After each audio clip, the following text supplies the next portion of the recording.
नमस्कार, good evening. और आज हम लोग पढ़ने जा रहे हैं मैक्स वेबर की थ्योरी ऑफ रिलीजन, धर्म का सिद्धांत। तो it first before going further, आगे बढ़ने से पहले we will have to understand what is religion. आप लोगों को वैसे सभी को पता है कि रिलीजन क्या है, लेकिन फिर भी एक शब्दों में मैं बोलूँगा, एक लाइन में बोलूँगा कि जो रिलीजन है set of rituals, set of beliefs और one unique type of worshipping method. एक अपने आप में अलग तरीके का, हर किसी का एक पूजा पाठ करने की पद्धति होती है। और सेट ऑफ रिचुअल्स का एक ग्रुप होता है, संस्कारों का। और बिलीव्स, सेट ऑफ बिलीव्स, यही सब क्या बनाता है, एक रिलीजन को बनाता है। और लेकिन यदि इसका हम इटीमोलॉजिकल मीनिंग देखें, इटीमोलॉजिकल मीन्स शाब्दिक अर्थ देखें, तो जो रिलीजन है इंग्लिश भाषा का शब्द है, और जो रिलीजन है वो लैटिन भाषा के रेलिगेयर से बना है। It has made of Religare of Latin language, RELIGARE। Religare का मतलब होता है बाइंड, बाइंड मतलब होता है कनेक्शन, जोड़ना या बांधना। जब आत्मा को परमात्मा से, है ना, जोड़ा जाता है, मतलब जब when you try to connect yourself to the supernatural being, this is called the religion, धर्म। जब अपने आप को एक सुपर नेचुरल पावर के द्वारा व्यक्ति कनेक्शन करने की कोशिश करता है, तो इसे ही धर्म कहा जाता है। चलिए, अब जो थ्योरी हम लोग पढ़ने जा रहे हैं, इस थ्योरी में मैक्स वेबर ने ये बताया है कि ऐसा क्या कारण है कि दुनिया में सबसे पहले पूंजीवाद या कैपिटलिज्म जो सिस्टम है, that existed only in the western countries, especially where the Protestant religion was in the practice। Weber कहता है कि ऐसा क्या कारण है कि पश्चिमी देशों में, स्पेशली जहाँ पे प्रोटेस्टेंट धर्म था, वहाँ पे सबसे पहले पूंजीवाद आया। इसका कारण क्या है? इस थ्योरी में मैक्स वेबर ने इन्हीं सब बातों का विवरण दिया है। चलिए, तो थोड़ा सा प्रोटेस्टेंट धर्म के बारे में जान लेते हैं। प्रोटेस्टेंट धर्म, specially this is a branch of Christianity. Christianity में जो कैथोलिक धर्म था वो ट्रेडिशनल रिलीजन था, और जो 16वीं शताब्दी थी, वहाँ पे लगभग 16वीं शताब्दी के आसपास कुछ सामाजिक बुराइयाँ आने लगी थीं कैथोलिक धर्म के अंदर, और फिर उसका वहाँ पे प्रोटेस्ट हुआ। और जो लोग प्रोटेस्ट करने लगे, दे वर कॉल्ड द प्रोटेस्टेंट। ठीक है, प्रोटेस्ट मतलब होता है विरोध करना। ठीक है, और जो लोग प्रोटेस्ट किया, जो लोगों ने प्रोटेस्ट किया कैथोलिक धर्म के विरोध में, ठीक है, तो वो लोग प्रोटेस्टेंट कहलाए। और यहीं से प्रोटेस्टेंट धर्म का जो एक आंदोलन है चल पड़ा, और इसका जो सूत्रधार था वो था मार्टिन लूथर। मार्टिन लूथर के बारे में कहा जाता है कि 1517 में, 1517 में, 16वीं शताब्दी का जो प्रारंभिक समय चल रहा है, 1517 में, 1517 में मार्टिन लूथर ने 95 थेसिस मतलब एक प्रकार के विचार, 95 प्रकार के जो विचार लिखे थे, उसको जर्मनी के जो विटनबर्ग है, वहाँ की जो चर्च हैं, चर्च के बाहर बाकायदा कील से ठोक दिया गया उसके विचारों को, और उन विचारों में बड़ी क्रांति थी। तो इस प्रकार से यहाँ से एक प्रोटेस्टेंट धर्म या उसकी जो बातें हैं, उसकी आइडियोलॉजी जो है, लोगों के सामने आती हैं, और लोग उससे प्रभावित हुए बिना नहीं रह पाते हैं। चलिए, अब दुनिया में मैक्स वेबर ने जो अध्ययन किया है, दुनिया के 6 महान धर्मों का अध्ययन किया। और 6 महान धर्मों का अध्ययन करने के बाद मैक्स वेबर ने ये बताया कि प्रोटेस्टेंट धर्म ही एक ऐसा धर्म था जिसके आचार, विचार, नियम, रूल्स कुछ ऐसे थे जिसमें लॉजिक था, साइंटिफिक टेम्परामेंट था, जिसके कारण कैपिटलिज्म सिस्टम की शुरुआत हो पाई। और वेबर वहीं कहता है कि दूसरी ओर जो अन्य धर्म हैं या अन्य धर्म थे, उन धर्म में ऐसे लॉजिकल और साइंटिफिक टेम्परामेंट के रूल्स नहीं थे, और that's why in those countries where these religions were being practiced in those countries, the capitalism system did not exist. ठीक है, चलिए अब इस सिद्धांत का जो प्रतिपादन किया है, थ्योरी ऑफ रिलीजन, जो हम धर्म का सिद्धांत पढ़ेंगे मैक्स वेबर का, इस सिद्धांत का प्रतिपादन मैक्स वेबर ने अपनी किताब, उसी किताब का नाम है the Protestant ethics and spirit of capitalism. 1904 में इसका पहला वॉल्यूम पब्लिश हुआ था and it's second volume was published in 1905। ठीक है, तो द प्रोटेस्टेंट एथिक्स, प्रोटेस्टेंट धर्म का एथिक्स, आचार विचार, एंड स्पिरिट ऑफ कैपिटलिज्म, और पूंजीवाद की आत्मा, इसको हिंदी में बोलेंगे ऐसा, the Protestant ethics and spirit of capitalism 1904 ये है। ठीक है, पहला वॉल्यूम, और 1905 में दूसरा वॉल्यूम आया। चलिए अब आगे देखते हैं अपन। वेबर ने दुनिया के जो 6 महान धर्मों का अध्ययन किया है, उनमें से है हिंदू, मुस्लिम, क्रिश्चियन, ईसाई, कन्फ्यूशियस, यहूदी और बौद्ध।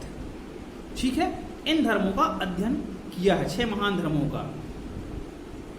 क्रिश्चियन मैंने बोल दिया, तो क्रिश्चियनिटी में वो आपको प्रोटेस्टेंट आ जाएगा। अब ऐसे क्या आचार विचार और ऐसे क्या नियम थे जिसके कारण प्रोटेस्टेंट धर्म जहाँ जहाँ पे था वहाँ पे कैपिटलिस्टिक सिस्टम या पूंजीवाद का जन्म हुआ?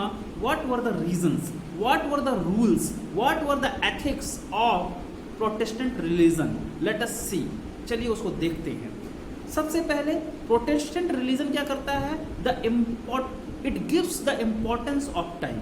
प्रोटेस्टेंट रिलीजन समय को महत्व देता है, and the religion the system which gives importance of time, तो वहाँ पे क्या होगा? पूंजीवाद के विकास की संभावनाएं ज़्यादा रहेंगी क्योंकि आप समय को महत्व दे रहे हैं। चलिए, the importance of labour, the importance of labour, श्रम को महत्व, श्रम को महत्व देंगे तो आप ज़्यादा काम करेंगे, और ज़्यादा काम करेंगे तो ज़्यादा प्रोडक्शन होगा, और ज़्यादा प्रोडक्शन होगा तो ज़्यादा लाभांश होगा, लाभ की ओर आप आगे बढ़ेंगे, तो कैपिटलिस्टिक जो सिस्टम है दैट विल डेवलप। चलिए, तीसरा एक the importance of money. Generally you observe in another religion money is not important, money को उतना महत्व नहीं दिया जाता है, लेकिन if you talk about the Protestant religion तो इन्होंने बहुत ज़्यादा महत्व दिया है। किसको? पैसे को। इनका मानना है कि पैसा पैसे को बनाता है।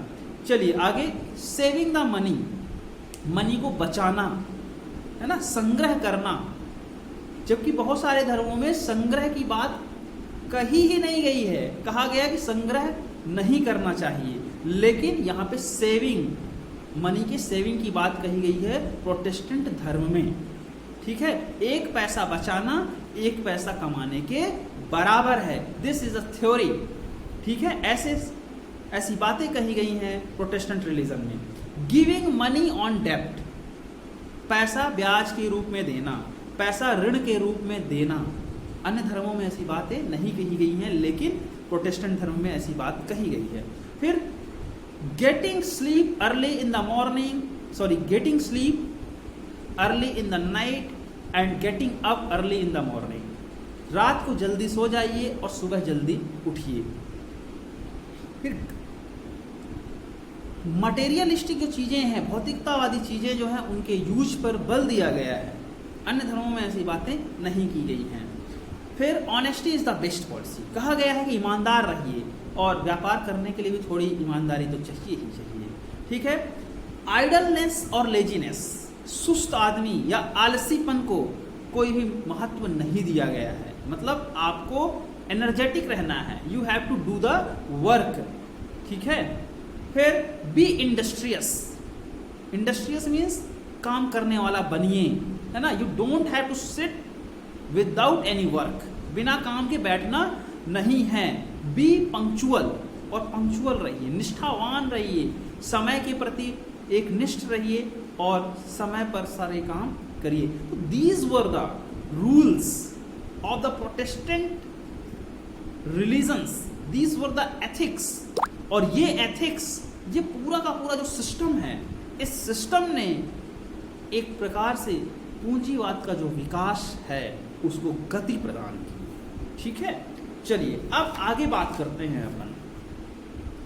इस संदर्भ में कुछ बातें अपन चाइना की कर लेते हैं। वेबर ने अपनी किताब द रिलीजन ऑफ चाइना 1916 में ये बात कही कि ऐसा क्या कारण था कि चाइना में क्या बोलते हैं पूंजीवाद का उदय नहीं हो पाया। उसके पीछे उन्होंने एक तो स्ट्रक्चरल बैरियर था, उसका भी उन्होंने कारण दिया।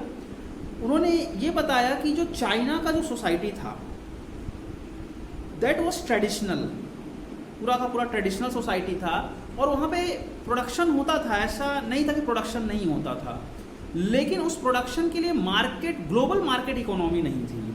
वहाँ का जो सिस्टम था, सोशल सिस्टम था, उसके बारे में वेबर बताते हैं कि वहाँ पे एक ही सिबलिंग जो थे, सिबलिंग मतलब एक ही माता पिता से जो उत्पन्न हुए संतान हैं वो सिबलिंग कहे जाते हैं। तो वो जो सिबलिंग हैं वो आपस में कनेक्टेड रहेंगे। एक व्यक्ति की जितनी संतानें हैं वो आपस में एक दूसरे से कनेक्टेड रहेंगे, लेकिन जो दूसरे सिबलिंग हैं वो एक दूसरे से कनेक्टेड नहीं हो पाएंगे। जैसे एक आपके चाचा लोग 4 भाई हैं, तो 4 भाई के जो चारों के अलग अलग बच्चे होंगे, तो जो सगे भाई बहन हैं वो एक दूसरे से कनेक्शन में रहेंगे, लेकिन चाचा के लड़के, बड़े पापा के लड़के ये एक दूसरे के कनेक्शन में नहीं रहेंगे। तो ऐसा पूरा का पूरा ये सिस्टम था वहाँ पे, जिससे कि कनेक्टिविटी नहीं बन पाती थी। और आपको पता है कि कोई भी चीज़ का डेवलपमेंट करने के लिए कनेक्टिविटी होनी चाहिए, तो ये इंडिविजुअलिटी वहाँ पे बढ़ती गई, और उसके कारण वहाँ पे जो कनेक्शन होना चाहिए वो नहीं बन पाता था।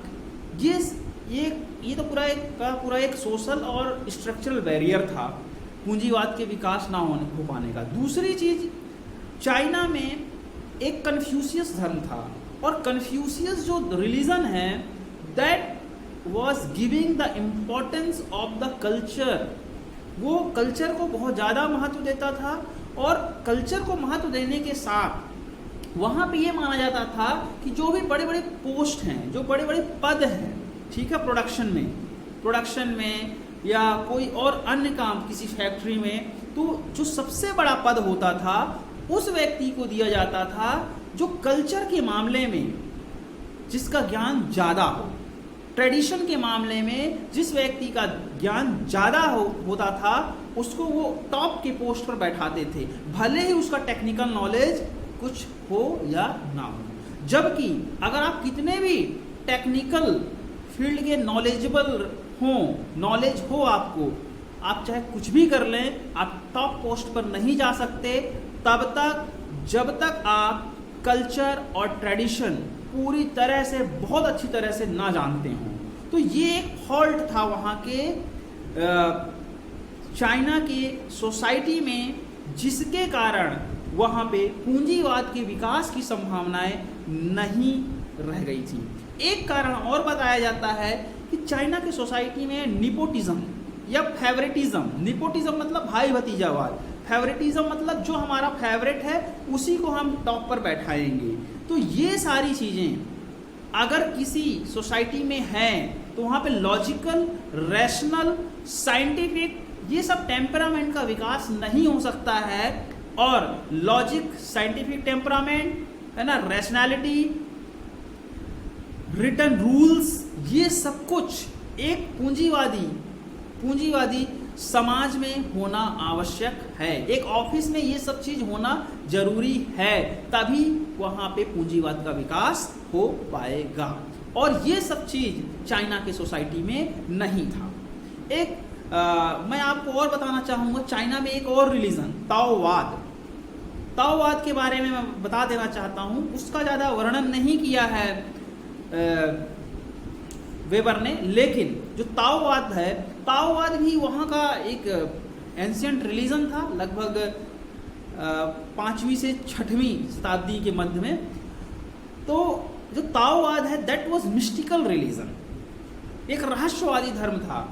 वहीं जो कन्फ्यूशियस था वो केवल ट्रेडिशन और कल्चर को लेकर बात करता था, ज़्यादा बात नहीं करता था, सिर्फ ट्रेडिशन और कल्चर को बनाए रखने की बात करता था। लेकिन जो ताओवाद है, जो ताओइज्म है चाइना का, वो मिस्टिकल रिलीजन था। वो इस बात पर जोर देता था कि व्यक्ति अपने आप को जाने, अपने अंदर की क्षमताओं को समझे और इससे संबंधित एक प्रमुख विचारक, कभी आपको मौका मिले तो पढ़ने की कोशिश करिएगा लाओ त्सु को।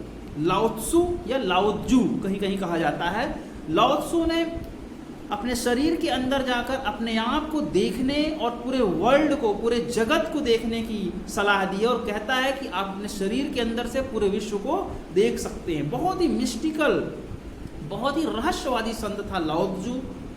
जैसे भारत में कबीर जैसे लोग बहुत ही रहस्यवादी थे, लेकिन फिर भी सीधी सीधी बात कहते थे, लेकिन उस सीधी सीधी बात में भी बड़ा रहस्य होता था। जैसे कबीर का एक दोहा है कि माला फेरत जुग गया, माला फेरत जुग गया, गया ना मन का फेर, कर का मन का डार दे और मन का मन का फेर। ठीक है, तो इसमें बहुत बड़ी रहस्य की बात कबीर ने कह दी है। ठीक है, तो ये सब चीज है। तो ये सब कारणों से चाइना में पूंजीवाद का विकास नहीं हो पाया। भारत के बारे में क्या कहते हैं मैक्स वेबर, तो मैं आपको बता देना चाहूँगा। भारत के बारे में मैक्स वेबर कहते हैं कि भारत में जाति प्रथा के कारण, भारत में जाति प्रथा के कारण पूंजीवाद का विकास नहीं हो पाया। उनका ये मानना है कि भारत में जो जाति प्रथा थी उसके कारण जो मोबिलिटी होनी चाहिए, मोबिलाइजेशन होना चाहिए, दैट वाज नॉट पॉसिबल। क्योंकि आप जिस जाति से बिलोंग करते हैं उसी जाति से संबंधित you will have to do the occupation, आपको कार्य करना पड़ेगा। ऑक्यूपेशन का चुनाव आपकी जाति के अनुसार हो रहा है, तो कास्ट में मोबिलिटी संभव नहीं है कि आप जिस कास्ट में जन्म लिए हैं you will have to remain in that particular caste. जिस कास्ट में आपका जन्म हुआ है उसी कास्ट में रहेंगे और उससे संबंधित काम धंधा ही आपको करना पड़ेगा, उसके बाहर नहीं जा सकते। मतलब जाति में मोबिलिटी नहीं है, गतिशीलता नहीं है, और इसके कारण ऐसी परिस्थितियां या ऐसा सिस्टम डेवलप नहीं हो पाता जिसके कारण भारत में पूंजीवाद का विकास हो जाए।